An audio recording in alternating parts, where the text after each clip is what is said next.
Okay, everyone, we're going to get started on the last session of the evening of the day. We're getting the computer set up for you here. It's my pleasure to introduce Jeremy Howard. Jeremy's the Sales and Marketing Manager for Simplot Animal Sciences and University of Idaho graduate, which we're very proud of. And if Jeremy kind of has the deer in the headlights look right now, it's not because of the presentation. It's because he just married off the first child this past weekend. So quite a lot of stress going on in Jeremy and his family's life the last few days, let alone the last few months. But anyway, Jeremy, welcome. We're glad you're here.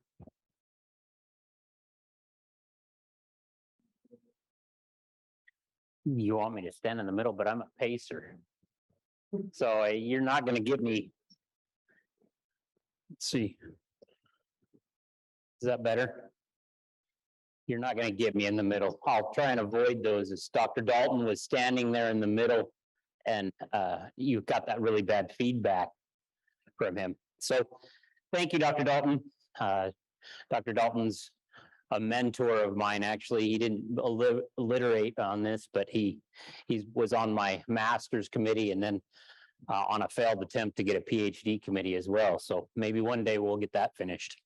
But today, the subject matter that I've been asked to talk about is beef on dairy, supplying beef to the consumer. So to do that, what I've chosen is kind of to give a little background on why we're in the situation we are talking about beef on dairy, the dairy market within the dairy within the beef market. So talk a little bit about some of the things that we have going on associated with the dairy industry that's created them the ability to be in the beef market, but also as a beef producer. So a little more background, I raise registered Charolais cows.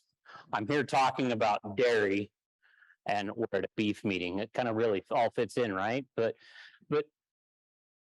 what I didn't realize is how much the dairy actually makes up part of the beef industry for us.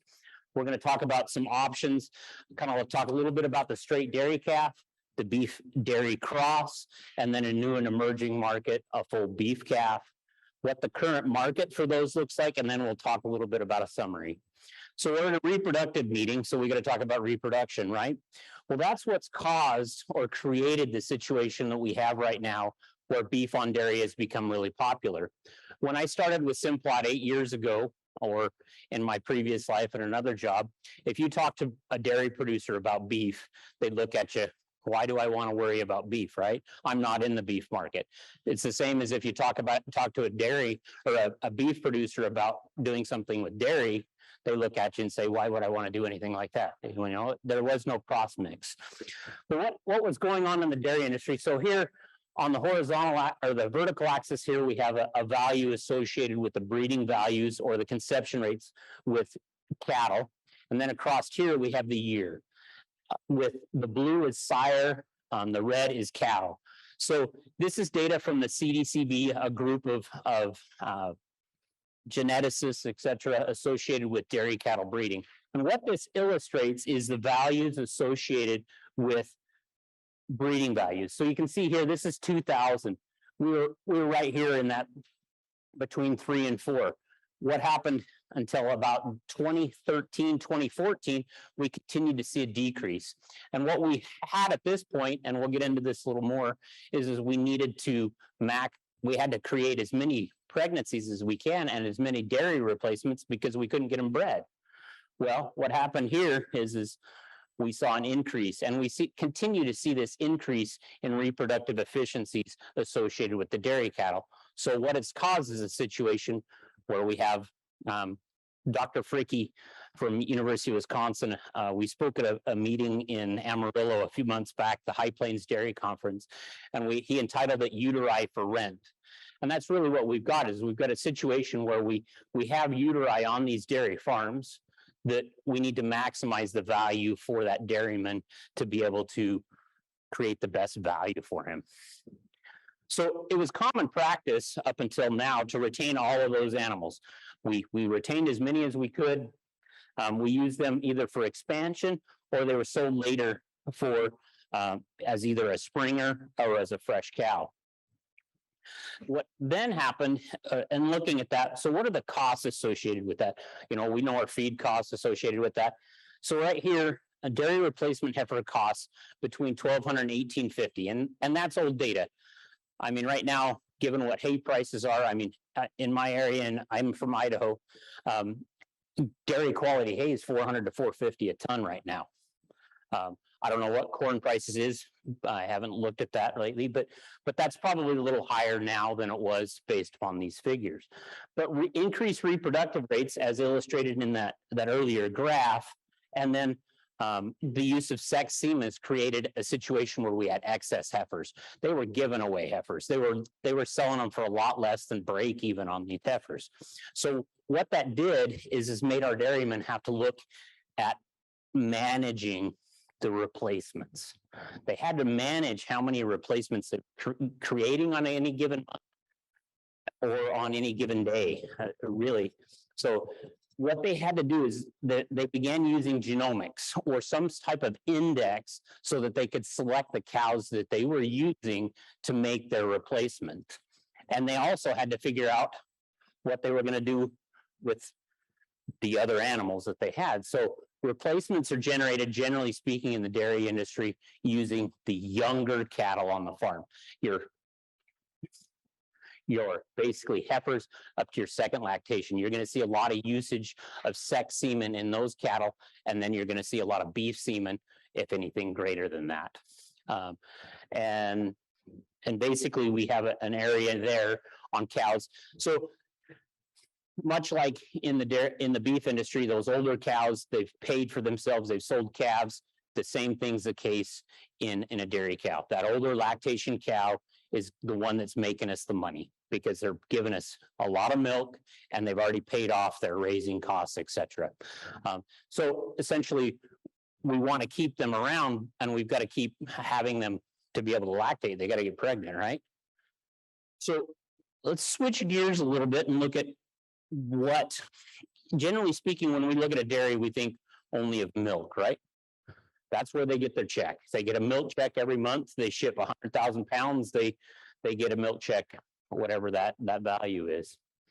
Well, it's shifted this paradigm here.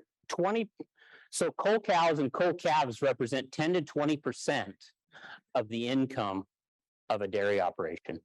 That's a lot of money.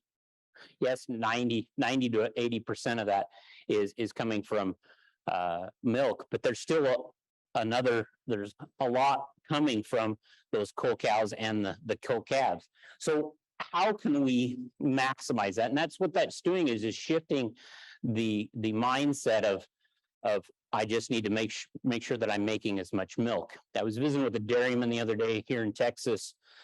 And he told me his dairy makes 3 products. He makes milk, which is his biggest product.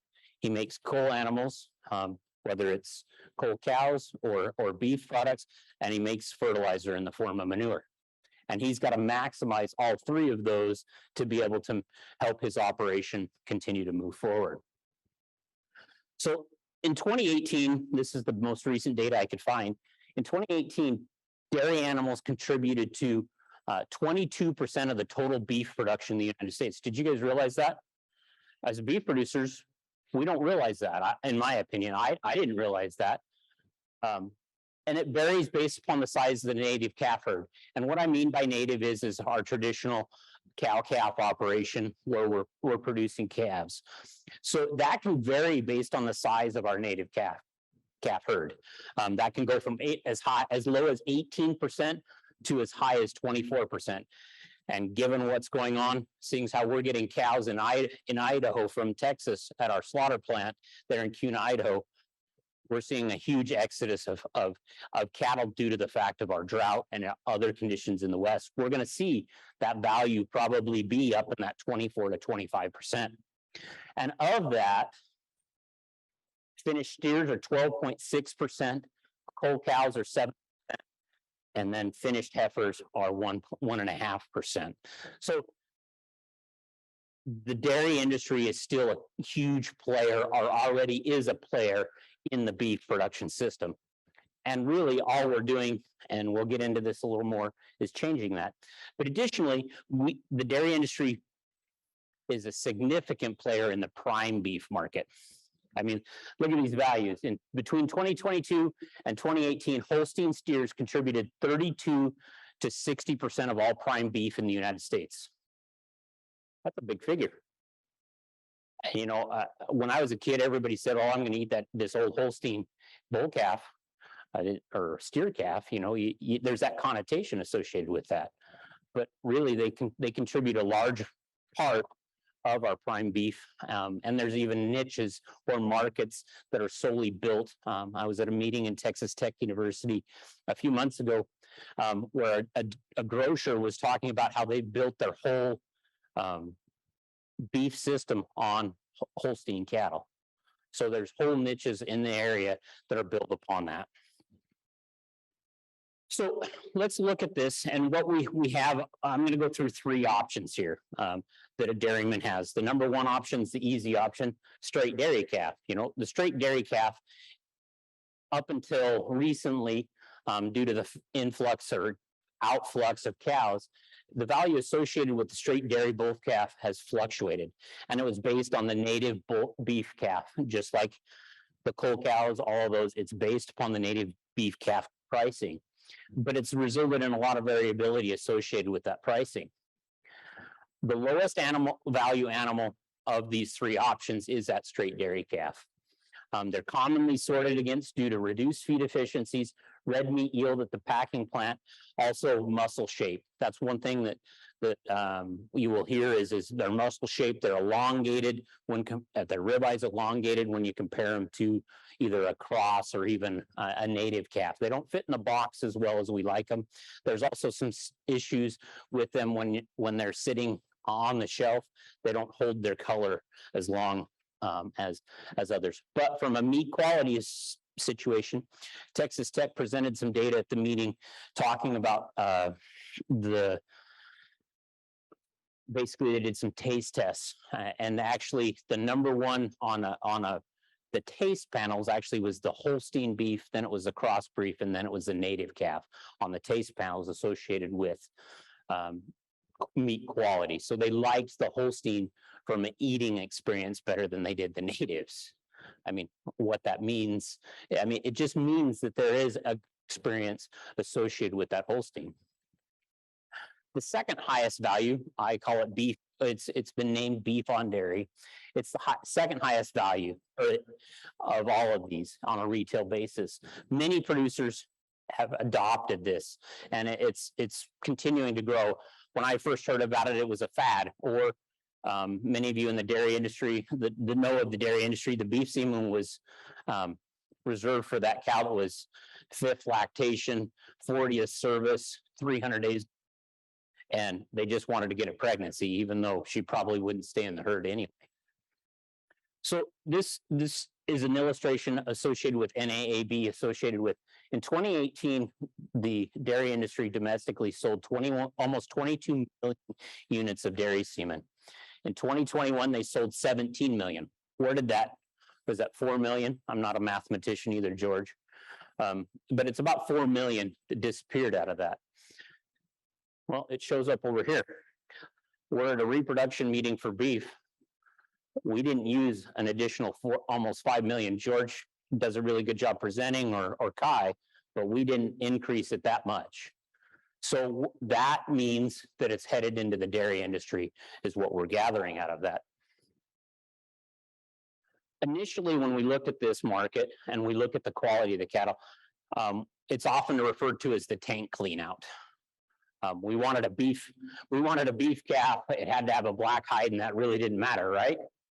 In the dairy industry, you'll hear the term sometimes dirty Holstein, and that's what we ended up with.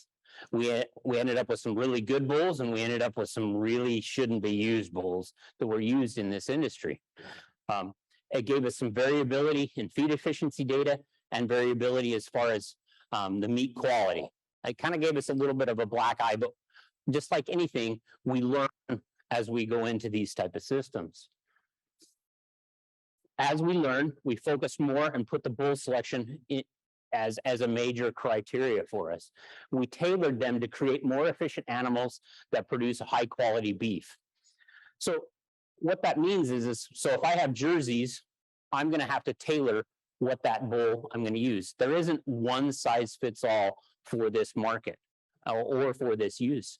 Lee Leachman gave a presentation talking to this fact at the Texas Tech meeting, where we talked about we need to take the sires and match them to the herd, so we can create a calf that is the best calf that we create for the feedlot and then for ultimately the packer. This is also created. I'm a marketer, so we like marketing things, right? This has created programs. Different AI companies or feeding operations or even calf raisers are now getting into it. In California, one of the largest calf buyers he's out competing with you for bulls, and he is one of the largest buyers of calves, and he has now a bull battery. Grimius Calf Company has a bull battery of purebred bulls that if you want to sell to him, you need to use his sires. So he's competing there. So here's some of the different ones.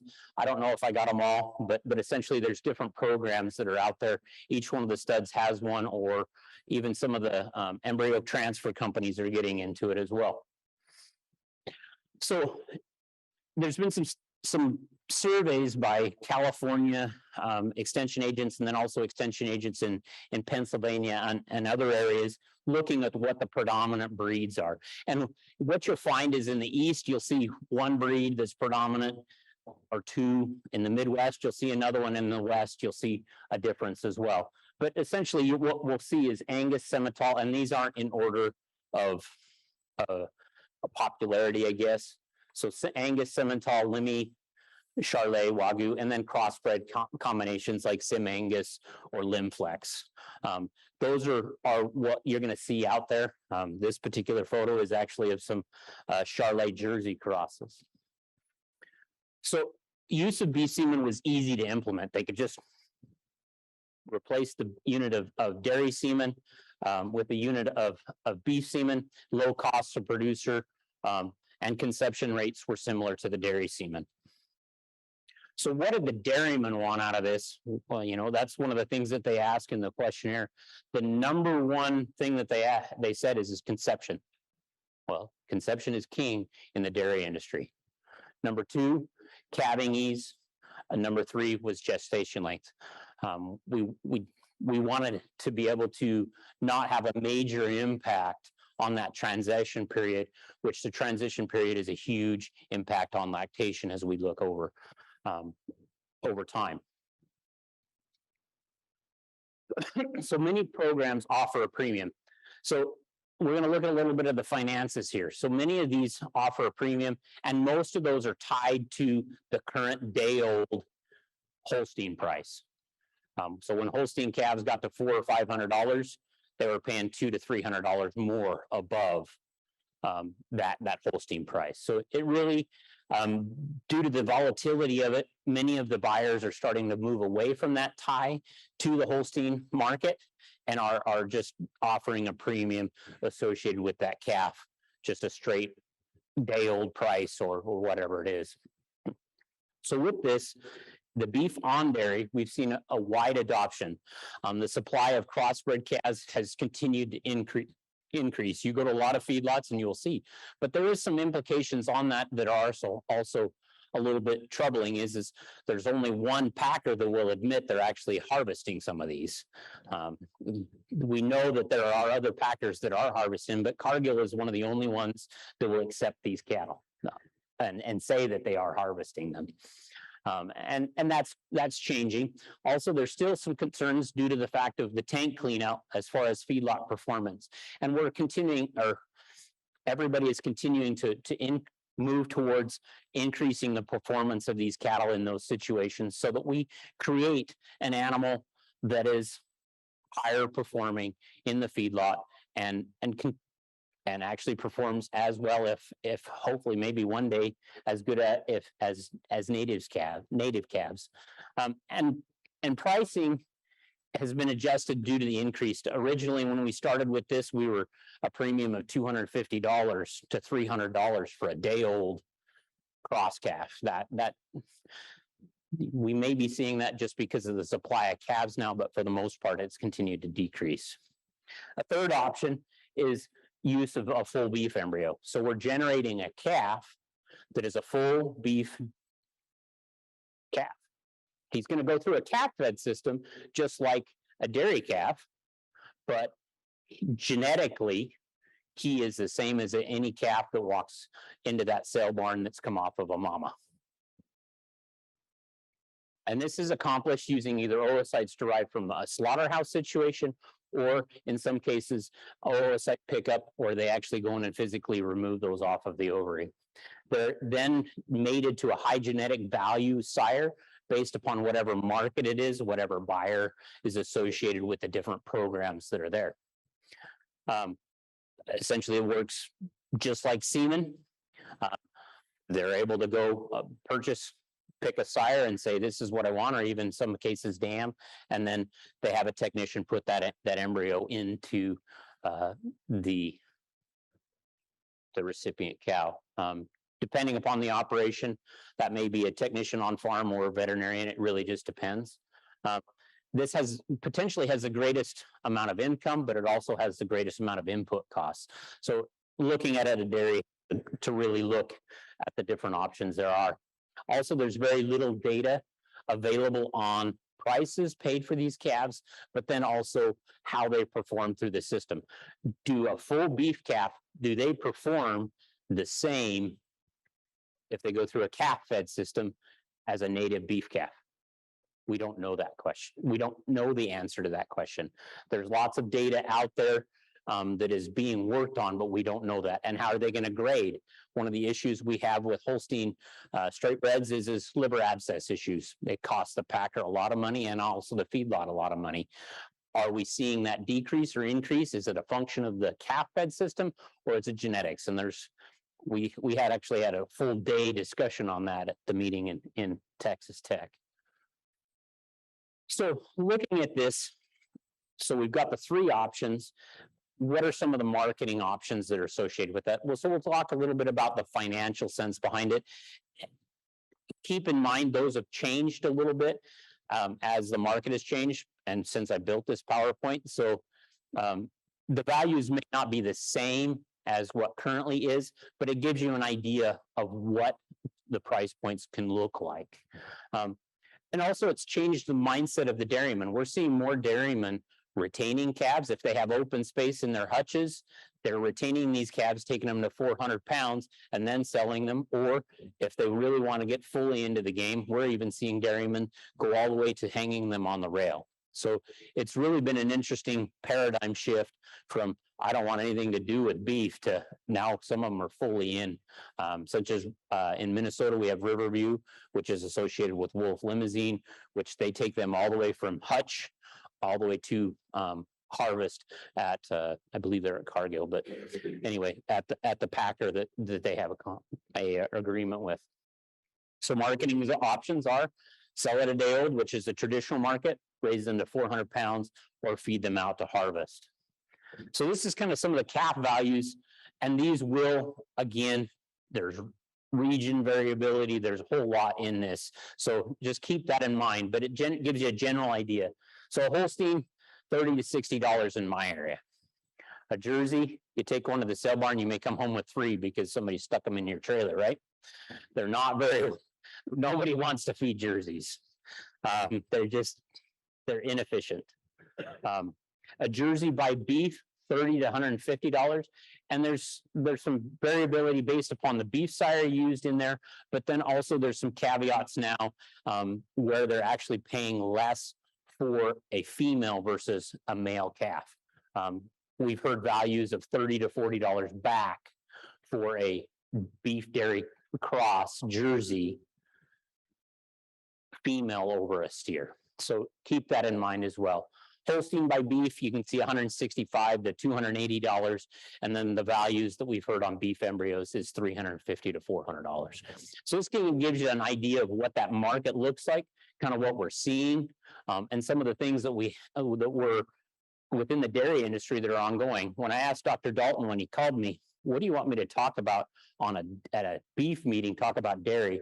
He said, just give an illustration of what's going on in the dairy industry so we can kind of talk about it and understand what's going on and how it potentially can impact us in the beef operation. So basically, the best option is really going to depend upon the operation as far as the breed of the cattle, cost of their production, and other factors. It's really important for the dairies to look at that. So looking at the data, so current data on how these animals perform is coming in. We're getting a lot of data.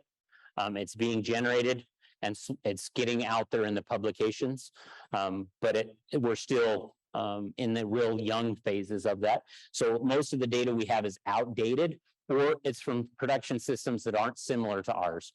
If you go to New Zealand or Europe, you can see up to the figures I've looked at is 65 to 80% of the beef produced in those countries is beef dairy cross, because they don't have the cow herd like we have to be able to do that.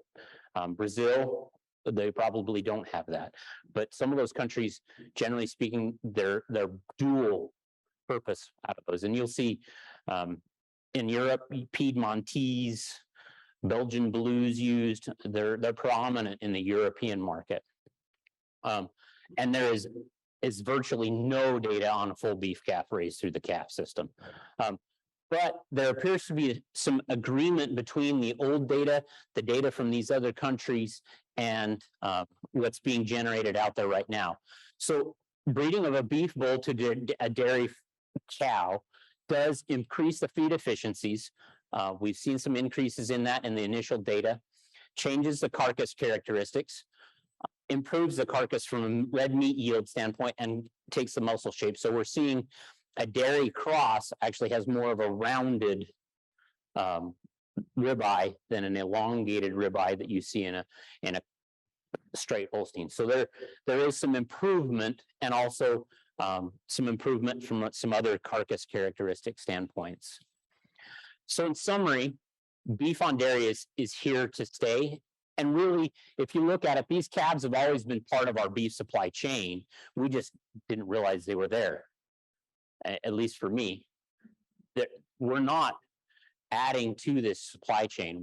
We're just changing. You know, a buzzword right now is sustainability. We're making these calves more sustainable because we're using less resources, because they're more efficient to produce a beef product for the American consumer. It also will play a vital role as we move forward. The figure I read the other day is Texas is down 1 million cows. Where are we going to find those calves? We've got feedlots that are talking about not even buying cows. So where do those people go? What happens? It also allows for the maximization of the return on investment for the dairy producer, a year-round supply. In the beef industry, we're very we have the spring calvers and the fall calvers. Well, you know, those lots sit empty sometimes, or have pens sitting empty sometimes. There's a year-round supply. Also provides a possibility of diversifying, and also the need for continued research. With that, any questions? Give Jeremy a hand.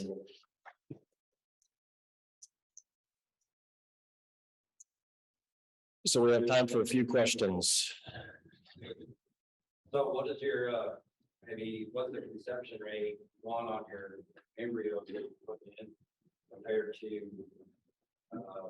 conventional semen that you normally put in? And then have you noticed a difference in conception rate versus dairy semen?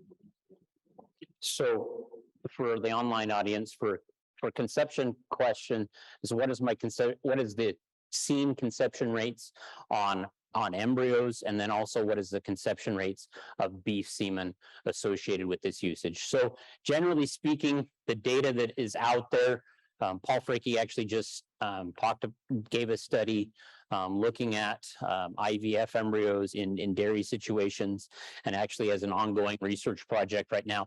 Generally speaking, what you'll see on the dairies is, and Todd Bilby could talk a little bit about this, Jeremy Block could as well.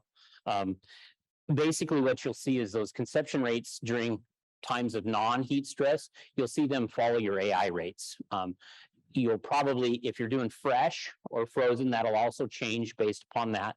During times of heat stress, you'll actually see in the dairy industry, you'll actually see a bump in reproductive numbers, because you're able to, one of the things that occurs during heat stress, and we've talked a lot about these type of things, is it has an impact on that ovary. And so our reproductive efficiencies, you'll see some herds, what's the worst I've seen is like 6% conception rate in the summer.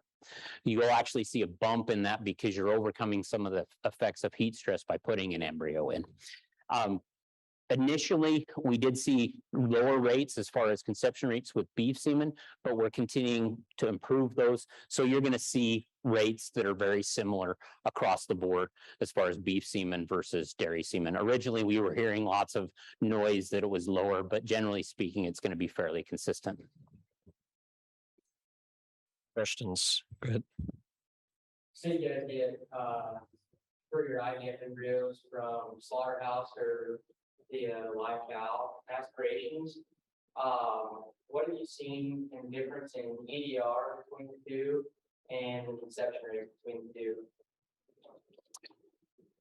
So as far as data as that is concerned, there is no data out there that talks about conception rates on a embryo derived from slaughterhouse versus a traditional oocyte pickup. There's no data out there that talks about that. There should not. So John Hassler works for Veticanal. He's also worked with George Seidel, one of the leaders or pioneers as far as embryo transfer is concerned. And his comment is once an embryo is made, it's an embryo. Whether that is true, but basically there is no data out there to talk about that. There probably will be in the future, but at this point, there's not. Is there any data deciphering the EDR between the two, embryo development rate between the two? There is, well, no, there's probably not, because most labs that are doing oocytes from OPU generally don't do slaughterhouse and vice versa. I don't have that data, or I don't know of any data. Do you know of any data, Kai? Yeah, I'll just add, Dr. Jeremy Block from the University of Wyoming is going to talk about embryo transfer, et cetera, tomorrow. But one thing, it's really hard to make those comparisons because when you have slaughterhouse material, you have a mixed population of a lot of different genetics within that situation. Versus when we do OPU, a lot of times you're concentrating on single matings and generating those, and it's sort of comparing an apple to an orange in some situations. I'm not saying it's not relevant, but a lot of times it's hard to compare those two from a developmental point of view, et cetera. But I'll let Jeremy tell us really what the truth is tomorrow.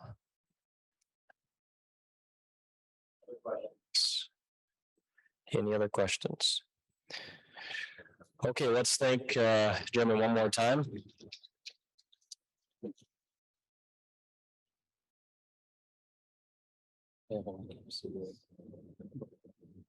Okay, so the idea with these last two presentations today was to have Jeremy and just saw a really nice talk on what the role beef on dairy is playing and kind of what to think about there. And the last talk is to talk about a branded beef program. And so one of the things at Texas A&M that we've been really fortunate is to have a really good relationship and great partnership with 44 Farms. They've been really supportive of activities that we've had within the department. They sponsor the 44 Farms International Beef Academy. If you go to any athletic event, you're going to eat something from 44 Farms, and it's on every side of Kyle Field. But I was driving in College Station listening to sports talk radio, getting ready for football season, and I heard a radio announcement, and it's Bob McLaren from 44 Farms basically saying howdy Ags, and I was thinking he was getting ready to say something about Texas A&M football, but it was actually about the Texas A&M International Beef Academy and the role that we have to play in agriculture. So with that, we've invited Dr. Sydney Reese from 44 Farms and Prime Pursuits to talk a little bit about their branded beef program. Sydney is very well known to me because she did a master's and PhD with me, and she survived that. So she definitely can pretty much survive anything, any tough questions today. So Sydney, thanks for being here and look forward to your talk. Is that working? Okay. All right. Well, thank you, Kai. So I'm here today. I'm going to talk a little bit about branded beef programs. And when Kai originally told me it was strategies to supply the world, I think that's been updated a little bit. And I really want to focus on this branded beef program is really focused on modern day consumers. It is not something that is historic. And it's something that moving forward, we're going to see more and more of. So with that, I'm going to talk to you about what branded beef products are, why we're going to see an increase of them and what they can do for the consumer, retailer, and producers, as well as give you a little bit of a case study on what we do at 44 Farms and Prime Pursuits. And then, since this is a reproduction meeting, kind of go back and tie what we are doing in the reproductive field to create the product or the calf supply that we need to create branded beef products. So what you see behind me is just some labels that I've pulled that show the wide diversity of branded beef products, and something that you see every day in all of your grocers.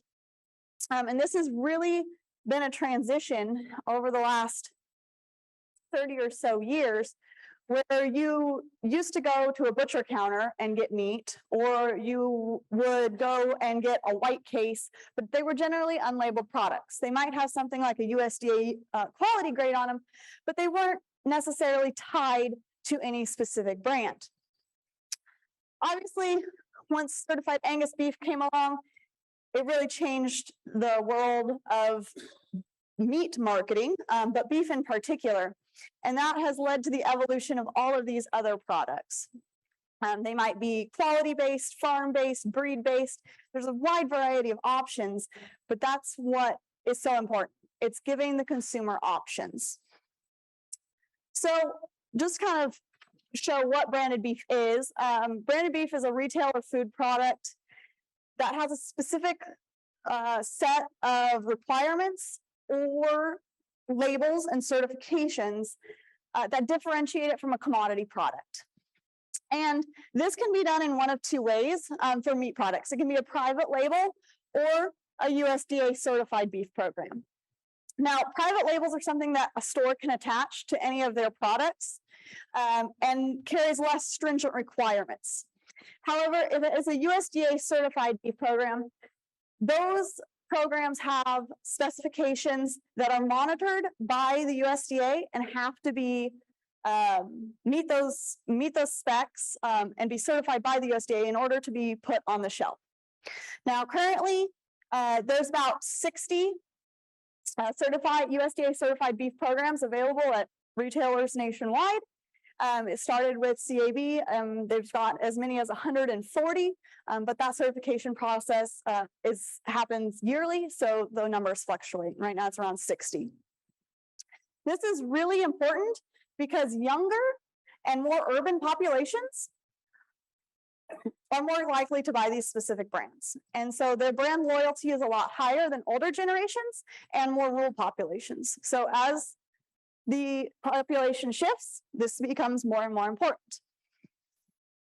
So then we have to ask ourselves, why is this important? So I kind of told you that the younger generations and more urban younger and more urban populations are more likely to buy them. But why is that? It comes down to two things: trust and quality assurance.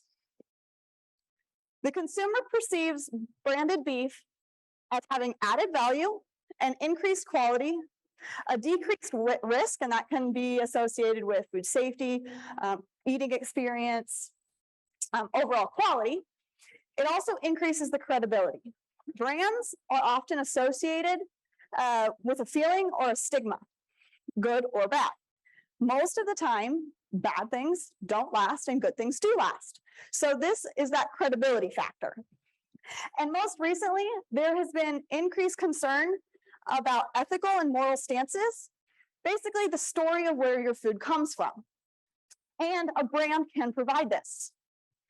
This perception is so strong that a trusted brand in a taste test scored higher on a palatability level when you have the same piece of meat and you cut it in half or pieces, and you put one with the label and one without the label, despite there being the exact same piece of meat, the trusted brand will have a higher palatability or taste score. Same piece of meat, but this perception is that strong. However, it is really important to know that consumers, especially in today's market, will change loyalty if they are dissatisfied. So that comes down to, what will this do to the retailer? So we obviously know that the consumer is wanting this, and that is why the retailer is going to be focused on this. And from a market standpoint, the retailer is what drives things for us as producers. The consumer tells the retailer what they want, and then the retailer comes back to the commodity market or the food market and says, this is what the consumers are asking for, so this is what we want to deliver. So they want to be able to deliver on these consumer expectations and the supply consistency. They want to be able to have this product in their store for their customers to buy all the time. Between 2015 and 2019, the private label fresh beef market grew 7.1%. At the same time, the unbranded, or what you'd consider a white tray meat product, demand decreased as the private label increased. These branded products provide a story that increases trust and builds consumer confidence. Now, this graph I have here is a little bit dated. It just goes to 2013.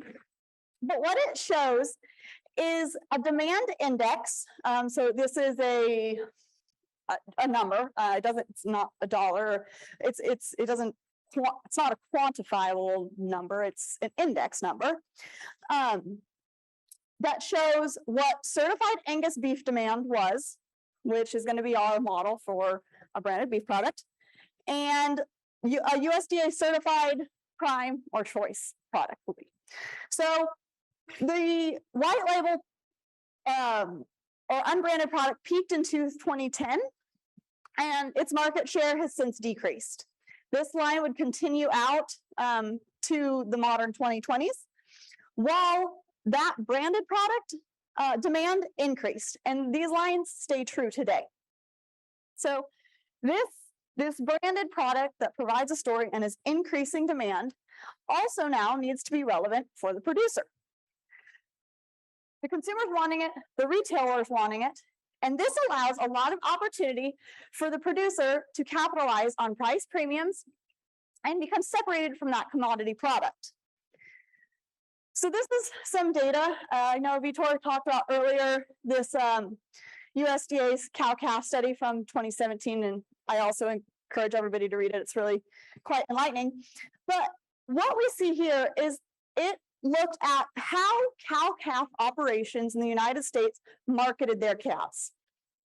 As you can see, the conventional market was the baseline, about 60% of producers. And then it went down and it looked at some other channels that you can market a calf through to receive a premium. Some of those include being a breed influence program. Most of those are going to be black-hided or Angus programs. However, Hereford has a program, the Piedmontese Association has a program, goes on. There's lots of different breed influence programs out there. Agent source verified. This one really comes in when we talk about the export market. To export, you basically have to be agent source verified. And so this is something and that's why that came about. We also have natural. The USDA doesn't necessarily define natural in any specific way, and there's a lot of different natural programs out there. So this ranges from an unimplanted owner affidavit program all the way to something like a third-party verified never ever program. Grass-fed is the same way. We can see a lot of cow-calf operations can market as grass-fed. Most of these grass-fed calves will not stay in a grass-fed program throughout their development, but as calves, they can be sold as grass-fed, and that can also be done through owner affidavit all the way to third-party verification. And then as you see also, USDA organic is a very small niche because it requires so much extra. But what I want to really focus on here is this. So this is data from Superior Livestock Auctions, one of the nation's largest auctions, video auctions. And this is their price analysis for 2020. So mind you, these numbers might be a little off because we all know 2020 was a little bit of a crazy year, but I think it really illustrates the purpose. So over here, we have 60% of our cow-calf operations not utilizing any additional claims. That could equate to lost money. Because if you had a non-hormone treated calf, on average, that was a $3.30 per hundredweight increase over the baseline. BQA certified, which most people probably are, or it is something that is reasonable to expect producers to participate in, that by verifying that you can capitalize on a 49 cent per hundredweight increase. This verified number, it's a wide range, 41 cents to $4, because it covers a lot of different programs. I just lumped them all together. And then GAP, which is a global animal partnership of animal welfare, sustainability type program, you can get up to $5.48. So by utilizing some of these alternate marketing channels, you can capitalize on some extra price premiums. And so in order to capture this value as a producer, which is something I think that everybody is interested in, is to start by having adequate records. And I know as reproductive physiologists and people that deal with producers, we always, we've heard you can't measure what you don't keep track of. And so record keeping is pretty much the start of all of the verifications and premium programs. Additionally, you can go through third-party process verified organizations, which I've just highlighted here. And there's lots of different ones that are recognized. Focus on which marketing avenues you're interested in. Not every marketing avenue is the right choice for every producer, but there's a lot of different options out there. And that's what's so important, is kind of figure out what works, what you might be interested in, and explore those avenues. And then finally, we have some program direct. So Jeremy alluded to a program with a limousine company that partnered with a dairy to create an end-to-end product. The same thing exists in beef cattle. And there's certain programs that offer direct sales, private treaty sales, for a program that you are specifically interested in. And so that's kind of what I'm going to talk to you a little bit about with 44 Farms and what I do at Prime Pursuits, which is a branded beef supply chain. So 44 Farms is a seed stock bull or Angus operation in Cameron, Texas. It was started by Mr. Bob McLaren, as you heard Kai talk about. Big entrepreneur, and really took this farm that has a history starting with his family in the early 1900s. And when he came back to Cameron, Texas, he really took it to heart and wanted to regrow the brand, and has, in the past about 30 years, really turned in 44 Farms into what it is today. 44 Farms is a seed stock operation. We also have a 44 Steaks business, which is mostly food service, but also online offers.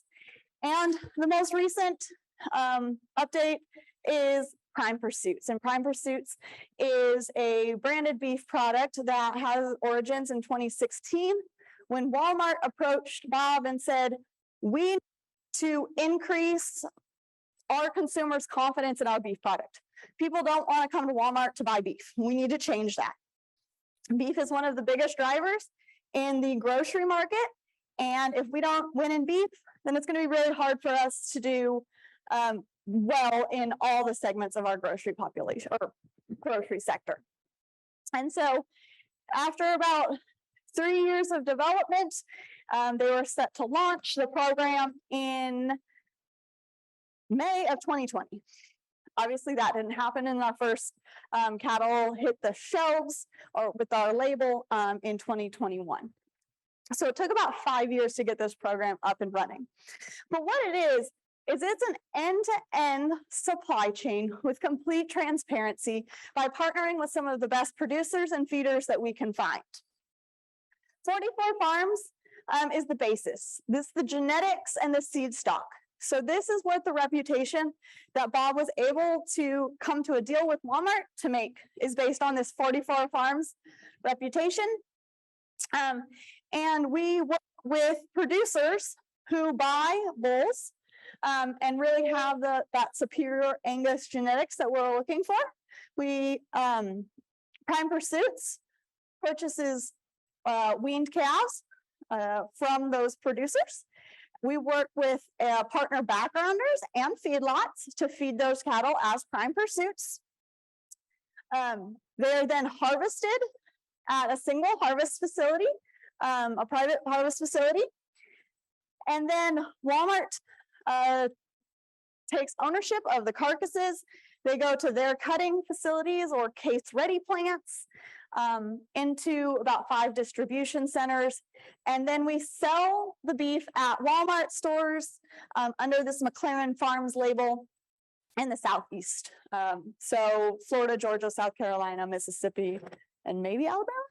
Not 100% sure on that one. But what 44 Farms looks for in our feeder calves is this set of requirements that we are looking for when we go out and purchase, whether that be private treaty or public auction. So the base of our program and the number one thing that Walmart wanted when they came to establish this program was something that was no hormones added. So it's a non-implanted program. They really felt that's what their customers wanted, and so that was a major priority for them. Additionally, all cattle must have a third-party verification to ensure age and source. And as well, we are an Angus program. This predominantly Angus strong genetics, that is what 44 Farms calls their genetic background. It is a USDA certified program, so we do have to meet the definition of Angus, which is black and black baldies. We want them to be backgrounded so they are set up for success when they hit our backgrounders. And this minimum of 1 load is a logistical criteria because we have cattle all across the United States. We're currently sourcing from about 28 states, but they all get fed in Nebraska, Kansas, Texas, North Dakota, South Dakota, and New Mexico. So they all have to get somewhere to be fed. So when we're pulling cattle from Georgia or California, it's really important that we get our loads together.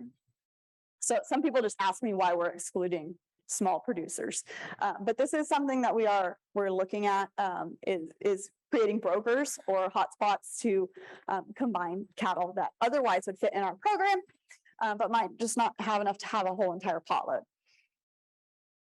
So so just to kind of give you a little update on numbers here. We currently source from about 750 to 800 producers a year. We feed about 250,000 head a year in current capacity. There's 47 backgrounders that work for us. There's everything from pen fed to on grass yearlings. And we have 10 feedlots that we partner with, and then obviously 1 retailer producing about 86 million pounds of beef. So what Walmart is asking for under our label as McLaren Farms. Their ideal animal is about 350 pounds live weight, has no added hormones, and is not fed for more than 180 days. This 180 days is really important because they want the cattle to grade, but we don't want to spend excess money on feeding them. We want them to be sustainable and efficient. The carcass that they're looking for is a Choice Plus USDA grade. That's what the label ensures, is Choice Plus. There is no level for Prime, it's just Choice Plus. So there is, the occasional person that gets Prime steak for a choice price. It's a really good deal. A yield grade of 3 or less. And then all of these specs are to really make these uniform cut thicknesses. The pack or the case rated plants that we operate out of don't have regular cutters. It's a machine. So it's really important that the product looks the same in the case to really drive that consumer appeal. And so I guess that is the base of our product. We sell, sorry, I keep hitting the wrong button here. All of the steaks that are sold under this label are the premium type of steaks, everything from fillets and ribeyes to short ribs and tomahawks and some special things. The additional meat is sold under other Walmart labels, but it's a really interesting program because it's an entire program that goes into one retailer. So with that, as you can see, that the specs of these animals and these carcasses are very precise. And as you might imagine, something that is as big as Walmart, they really want to have that consistency of product. And so our challenge as Prime Pursuits is to figure out how to get the most consistent product to them time after time, 365 days a year, whether it is spring, fall, or winter. And as you might imagine, this can be a problem because most of the cattle in the United States are born during certain times of the year. And so this is a problem across the entire beef industry, but our organization has exceptional pressure because we can't go into some of these other markets and pull some beef on dairy or something that might have a more year-round supply. So it's really important for us to have what we need when we need it and delivered on the day that Walmart asks. So to do that, we have started to focus, and we're just now kind of getting into what we can do on the genetics and reproduction side in order to fulfill this need. And so our base is at 44 Farms, which is an Angus seed stock operation. And their goal is to produce bulls that can go out to the field and produce those desirable feeder calves that we need into the program. So a little bit of stats, there's about 1,800 bulls produced by and sold by 44 Farms each year. And the main target is commercial cattlemen. Obviously, we do sell seed stock operations and bull steads, but Bob's really emphasis has always been that commercial cowman. Each year, something that's I think is really interesting about 44 Farms is the diversity of genetics that are in our catalogs. Each year, over 150 sires are used on our cow herd in order to produce the bulls that will work in the most amount of areas, in the most amount of environments, for the most amount of producers or cow calfmen. And about 50% of those cattle in the catalogs will be ET produced. So we're really utilizing the best genetics and the best technology we can to accomplish our goals. Additionally, Prime Pursuits has embarked on a couple of projects in order to really focus down on what we need to create the feeder calves that we need. And one of the ways that we're going to do that is through a genomic project that just kicked off earlier this spring, where samples were collected from about 3,000 feeder calves and 150 bulls. we partnered with Top Genetics. They're going to handle all of the bioinformatics for us. And our goal with this project is to be able to identify parentage, which is something that Walmart is really interested in, as well as to produce or create an index to make mating decisions between heifers and bulls, mainly to produce the bulls that we need to produce the feeder calves. And we have also been working on an AI project as we see the need for AI to increase the uniformity and predictability of the calves. We see AI as a really good way to do that. So we have a current a test project going on right now with about 1,500 cows to identify target bulls that will create the feeders that best fit what we are looking for.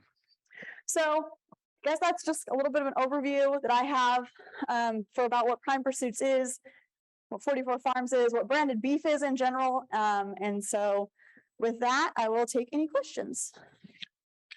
All right. Let's thank Sydney. And Don, I'm gonna let you use the mic so we don't have to repeat the question. Okay. Your end consumer is Walmart that wants a consistent product. And yet you sell 1,800 bulls out of 150 sires. Do you see a time where you really narrow down the number of sires being used, the more target your product? Yeah, so that's kind of one of the areas that we're looking into with the AI projects and some of the genomics projects. So 44 Farms is obviously a lot bigger than Prime Pursuits alone.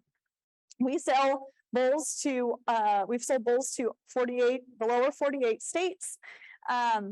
And from everything, from Georgia and Florida all the way to the Northwest. Not all of those animals are going to come into the program, whether it's because they don't qualify or the person's not interested. There can be any number of reasons why somebody will or will not be able to participate or want to participate in this feeder calf type program.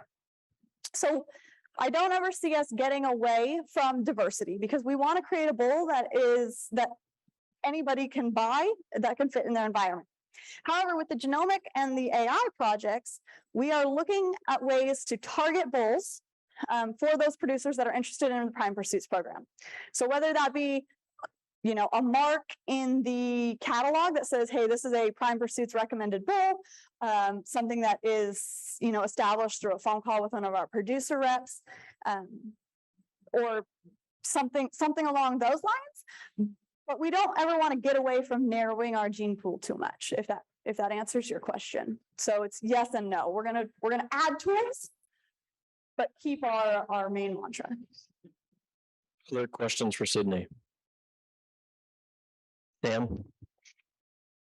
So kind of on that same line, on the female side, you're working with 800 different birds. Is there a point where you get to, start identifying birds and maybe selecting what kind of females they have in their herds as well? Yes, so that is also part of long-term goals. Obviously, this is a really big program, so it's not something that we can partner with a handful and really dive into the individual animals. But as part of this program, we actually collect individual data on every single animal. So it's an EID, individual traceability. And so we know what every animal finishes. We know their carcass data. We know how they grow, their growth from background or to feedlot, days on feed. So we have all this information. And so eventually our goal is to be able to target specific herds or regions, genetic backgrounds, to be able to fit into the needs that we need at that time. So maybe, somebody needs to be longer, something can be held on grass for longer. And so this is all that's in there, but it's something that we can't get to right away. Let's go ahead and thank Sydney one more time for a great presentation. Sydney.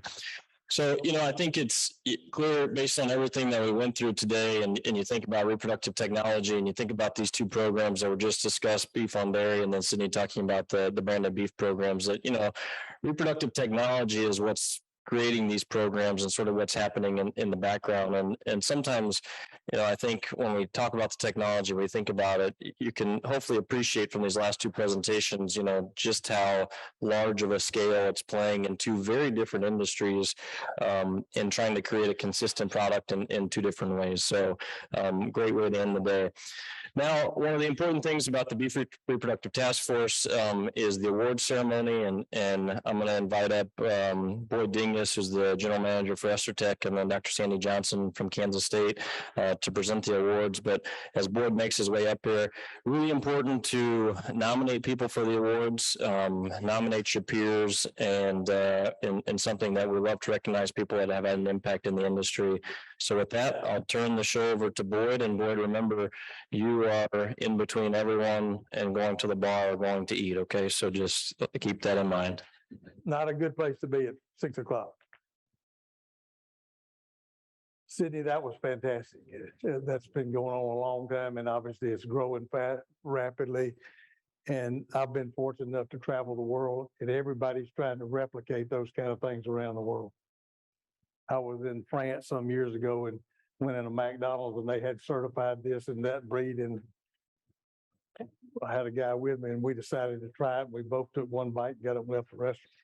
So it can be a bad thing if it's not done correctly, and it's obviously being done correctly here. So this program of recognizing people in this industry was started in 2016 and has been going forward since.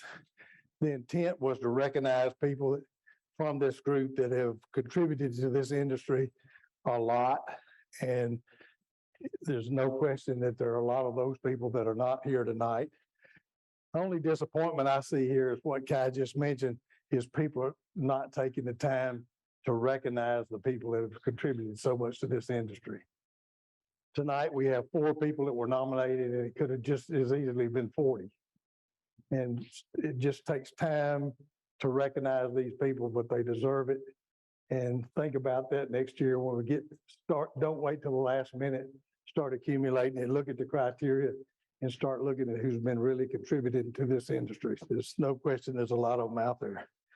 Tonight, we have 4 people that have been nominated tonight. First is an AI person, was Gerald Raymond, Beef Coordinator for Select Sires Mid-America. Clint Sexton from Stanfield, Oregon, who is also a rep for All West Select Sires. On the DVM side, we had 2 veterinarians recognized or nominated. Dr. Don Coover from SEC Genetics in Galesburg, Kansas, and Christina Porter, also a veterinarian from Huron, South Dakota, that we will all meet here shortly. First is Gerald. Gerald is from Minden, Idaho, is currently the beef coordinator for Select Sires Mid-America. He's also served as a beef specialist during his 39-year career with Select Sires. In his direct sales roles, he's advised and directed many customers as to how to have successful AI programs, along with making maximum genetic gain decisions for our operation. Additionally, he has been involved in developing new AI technicians through training schools, including proper AI technique, the best practices of herd management, reproduction, synchronization. Raymond's marketing efforts have been instrumental in connecting all the stakeholders from Select Sires representatives to superior livestock representatives, consignors, buyers, to help promote the value of AI side cattle in the entire industry. Congratulations to Raymond.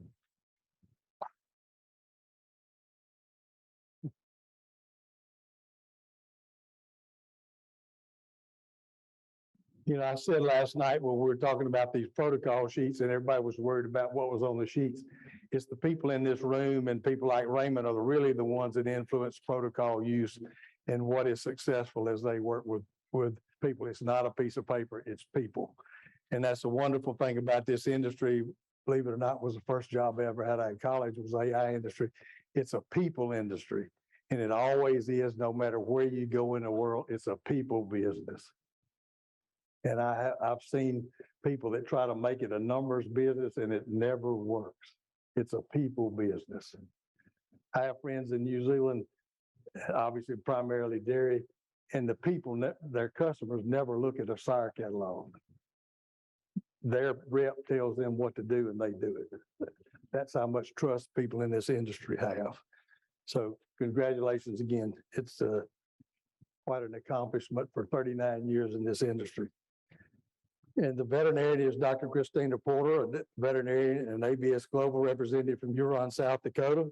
She's dedicated over a decade as a veterinary practitioner, educating her clients on value of genetic improvement through AI and ester synchronization. Dr. Porter inseminates between 8,000 and 10,000 beef females every year and has been involved in applied research and has resulted in some of the ester synchronization recommendations that have been discussed here today during this meeting. She has been on the cutting edge of research, which she shares widely with her clients and clients of other AI professionals. In addition, she often speaks to cow-calf producers on the advantage of utilizing reproductive technologies to enhance reproductive performance. Dr. Porter practices what she preaches.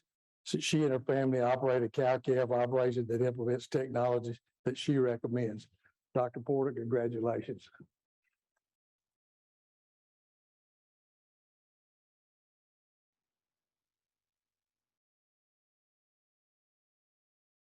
And Dr. Lee Jones said something to me earlier. He just wished more veterinarians would come to this and get involved in this process because it is a process. And obviously, as we've heard today, we all have a long way to go in the beef industry and a lot of opportunity in front of us. I came to this meeting the first time in 2005, I believe it was, in Nebraska. And I've missed two over the last whatever years. Once I was out of the country and once had a conflict. But this has been the most productive meeting that I've ever participated in this industry in my 50 years in this industry. And the people in this room, I also get to travel the world. The technology and the research that comes from the United States in reproductive physiology is all over the world. It's not just here. And you go to Europe, they don't even know what reproductive efficiency is. They do no applied reproductive research. Australia would like to, but they don't have the people. But the technology that comes from the group of people that started this beef reproduction task force and have brought a lot of these protocols together have spread the word around the world. So congratulations to them as well. Thank you.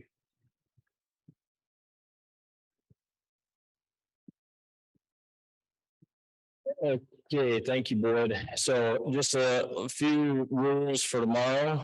Not really rules, suggestions or ideas maybe. So breakfast starts at 7.